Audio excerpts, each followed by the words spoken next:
Hello, all you beautiful people. Hope you're all doing well. As per usual, more esports talk. Hope you got your water right next to you.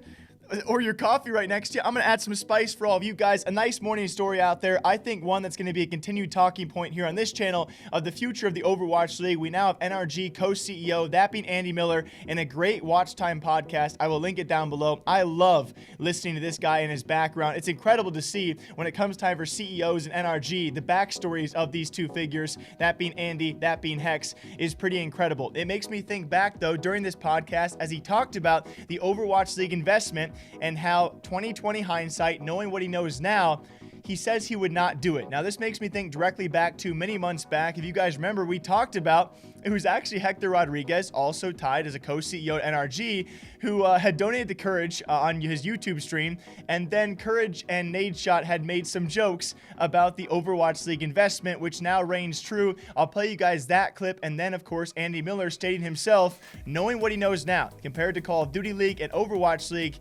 he would not have invested into OWL. Not only will you get 4 hours for playing Warzone with Hector, but we're giving you the Medal of Honor. He said, how do I get a refund? Asking for a friend. No, you could probably ask your friend, Fliz. I'm sure he'd tell you how to get a refund. Ask your friend, Fliz. I'm sure he'd tell you how to get a refund. Hector needs refunds now? Wow, man. Times must be Crazy, really bro. tough, dude. He's saving Sinatra receipts left and shit. and now that they realize that Overwatch League, you know. Ooh, oh, wait, hold on. Hold on. We getting a little too really real. Yeah, I'd be curious. I'd love to be in the head of an Overwatch team owner right now. How much they spend? $20 million on that bit? I wonder what they're thinking. Hey, bro, res me. Oh, you need to be res? I don't know what. The best Overwatch player in North America just quit to play a game that doesn't even have a competitive scene yet. Oh man, it's tough. Yeah, no, it's so I'm curious. 2020 hindsight, do you reckon do the Overwatch League again, or would you probably just more stick to Call of Duty League?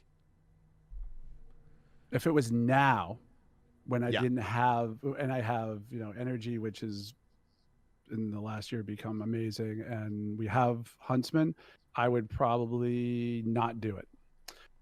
Not to make headlines, but only because there's a lot of money to be spent now in two places at the same time, Call of Duty and Overwatch, right? And they're both going through growing pains, and they're both trying to figure it out. And if I had to bet on something, because I have this incredibly unique position where we are, dominant skin sales, dominant attendance, dominant viewership. We have Hector, we have Scump, there's a history, and the game is fresh, and it's in the United States, at least, it's a cultural phenomenon. Like, I can tell you, most of the players on the Kings, they call up, they're like, hey, you think I can get in like a Warzone thing with Formal and Scump, like every day, because they all play it. They're not calling up mostly and saying, can I play Overwatch with Sinatra?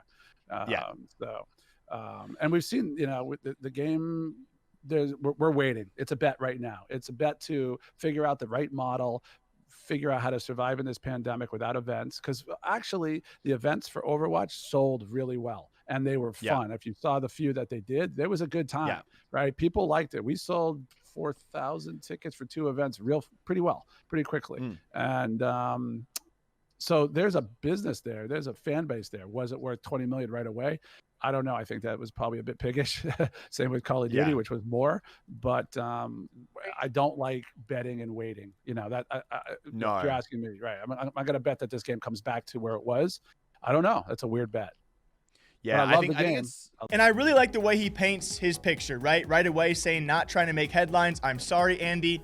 I love trying to make headlines out of everything you do say, but I love the way he portrays this because, 2020 hindsight, knowing what he knows now, having 2 franchise leagues in the San Francisco Shock for OWL, in the Huntsman for Call of Duty League, and having those 2 overarching gigantic, franchise fees to be paying off as well, those gigantic investments, he clearly notes that, was it worth 20 million right away for OWL? No. Could it be in the future? Yes, but as of right now, as they try and maintain during a pandemic, during an outbreak, 2 of these franchise league teams, who, by the way, can't put on homestand events. On top of that, in case you guys missed our other videos about this, NRG do a lot of things great when it comes time for selling tickets.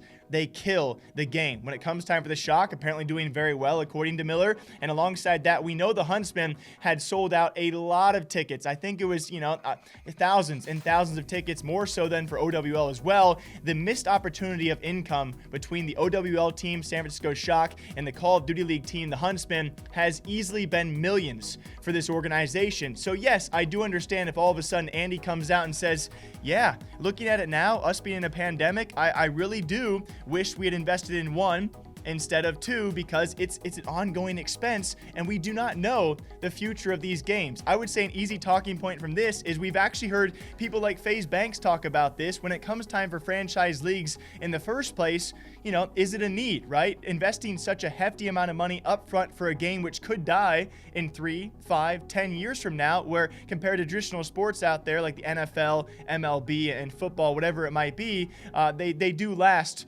probably forever, right? For a very, very long time. You cannot say the same thing for Overwatch. You maybe cannot say the same thing for Counter-Strike or League of Legends. We don't know how long those games will last. It could be very long, but we just don't know. And so I definitely like to see his 2 cents on that. We have NRG co-CEO, that being Andy Miller, blanket statement saying if he knew what he did now, back in the day, he would not have invested into Overwatch League. Not the last time we are going to talk about this one, guys. What do you think about that, huh? Enjoy that water. Enjoy that coffee. I'll see you guys back here all day long. Take care. But I hope you guys are all doing well. This story is going to be a pretty big one we've actually talked about before as well, which makes me think back to a best clip. What is my mind?